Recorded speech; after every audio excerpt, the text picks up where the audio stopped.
How you going, people? Okay, I'm getting a lot of questions on this exigency, and there's some confusion out there. And of course, there's always the internet experts that don't know what the hell they're talking about.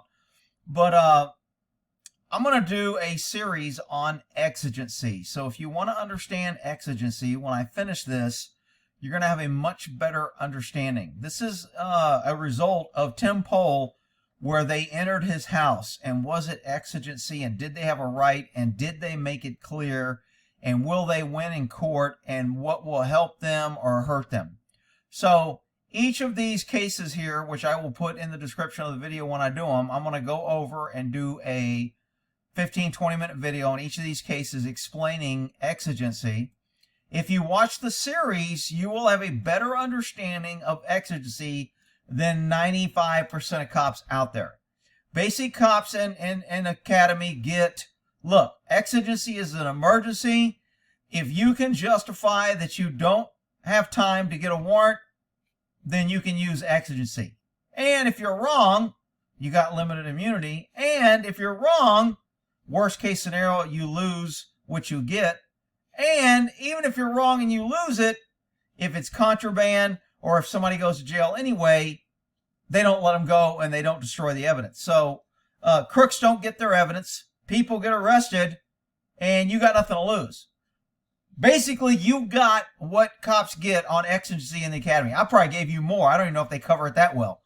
So when you get done with this series on exigency, you're going to have a better understanding than probably 95% of the cops and 90% of the attorneys.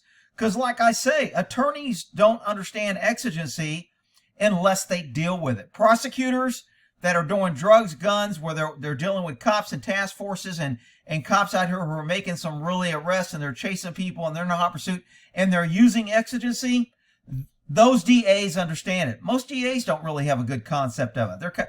They would call me or another cop and go, hey man, can you guys do this? And have you ever done that? Or blah, blah, blah, blah, or, you know, they get me to testify an expert or some other cop. So just because they're DA, they don't really understand exigency. So I'm going to give you a down and dirty in these series of videos. It's probably going to be 6 or 7 videos, maybe 8, maybe 15, 20 minutes each. And you're going to have a great understanding of exigency at the end, hopefully, if I do it right.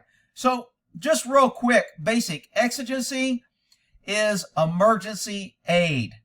The other type of exigency is investigating emergencies. And that deals with, I'm doing an investigation of crime. I'm chasing somebody under arrest. I'm looking for a kid who was abducted. Those are things of investigative emergencies where hot pursuit, destruction of evidence, necessity to enter. If I think a child's in danger, I don't have to go get a warrant. And then we have community caretaking, where somebody calls in for a welfare check. You drive by a house that's on fire and you see a woman upstairs yelling, help, help. You don't need a warrant. You can go in. Although I would argue that if somebody says help, they're kind of consenting and giving you authority to go in. Okay.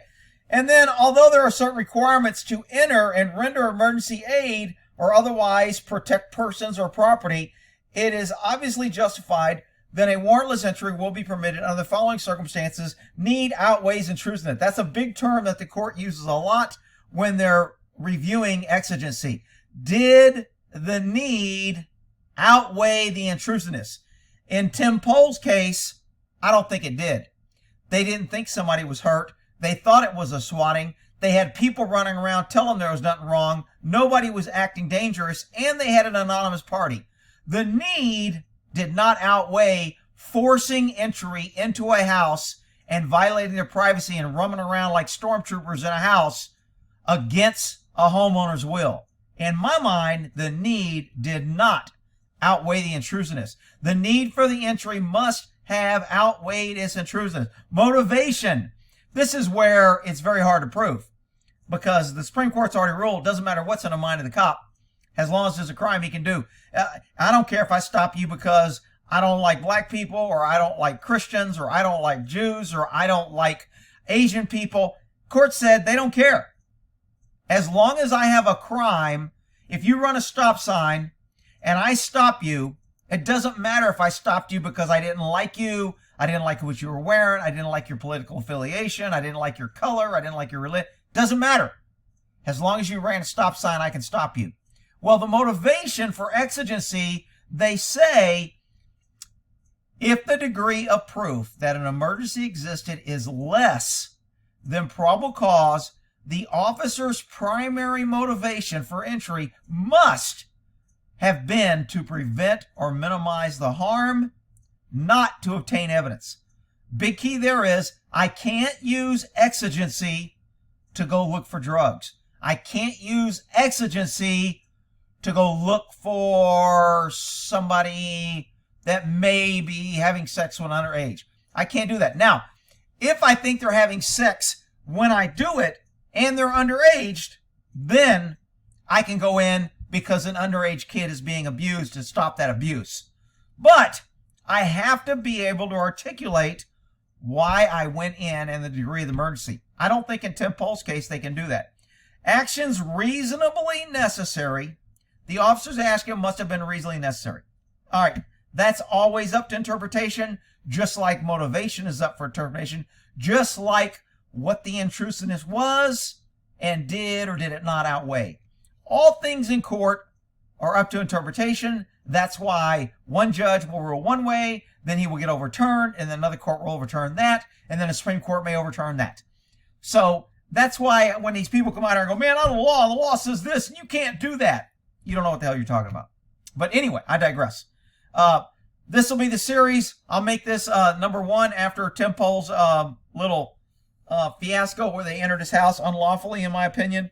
And then I'll go the other ones. All right? So hopefully you'll enjoy the little series. If you watch it, at the end, you're going to understand exigency a lot better than most people in law enforcement and probably most attorneys. All right? We'll end that there.